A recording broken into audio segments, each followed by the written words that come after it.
ایک چینٹی اور رانی سبا کی کہانی۔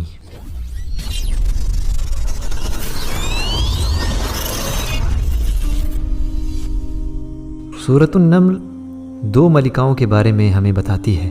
ایک ملکہ نمل یعنی چینٹی جو خطرہ بھانپ کر فوراً اپنے ساتھیوں کو باخبر کرتی ہے، نہ کہ خود بھاگ کر بل میں گھس جاتی ہے، اور انداز خیر خواہی ایسا ہے کہ ساتھیوں کو خبر بھی کر رہی ہے اور ان کو بدگمان بھی نہیں کرتی۔ کہتی ہے، اے چونٹیوں، اپنے بلوں میں چلی جاؤ، کہیں ایسا نہ ہو کہ سلیمان اور ان کے لشکر بے خبری میں تمہیں کچل دیں۔ بے خبری میں یہ نہیں کہا کہ لو آ گیا لشکر تمہیں کچلنے، بھاگو اپنی جان بچاؤ۔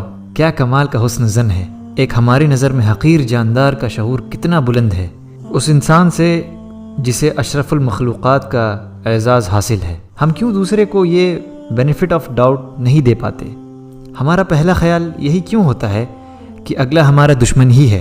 گویا ایک چونٹی نے سیکھ لیا تھا وہ ہنر، یعنی دوسرے کی جگہ خود کو رکھنا، جیسے وہ کہتے ہیں ٹو واک اے مائل ان سم ون ایلس شوز، کسی اور کے جوتے میں میلوں چلنا۔ دوسری ملکہ جس کا ذکر ہے وہ ملکہ سبا ہے، ایک عورت جو اپنی ذہانت اور معاملہ فہمی کی وجہ سے ایک جنگجو قوم پر حکومت کرتی تھی، اور اسی کی وجہ سے اس کی پوری قوم جہالت کے اندھیروں سے نکل کر ہدایت پا گئی۔ کیا وہ کوئی خاص عورت تھی، کوئی سپر وومن تھی؟ میں سوچتا ہوں کیا آج خواتین میں وہ ذہانت اور قابلیت نہیں، یا وہ اس کا استعمال نہیں کرتی، یا شاید وہ اس کا استعمال وہاں یا ویسے نہیں کرتی کہ قوموں کی تقدیر بدل جائے، یعنی ان سے ایسی اولادیں ہوں، ان کی تربیت اس طریقے سے وہ کریں کہ وہ قوموں کی تقدیر بدل ڈالیں۔ عورتیں اپنے گھروں میں ملکہ کا مقام رکھتی ہیں، اللہ نے انہیں ہاؤس وائف نہیں بلکہ ربۃ البیت بنایا ہے۔ کیا عورتیں اس مرتبہ کا استعمال کرتے ہوئے اپنی نسلوں کو اللہ کی طرف لا سکتی ہیں؟ یہ ہے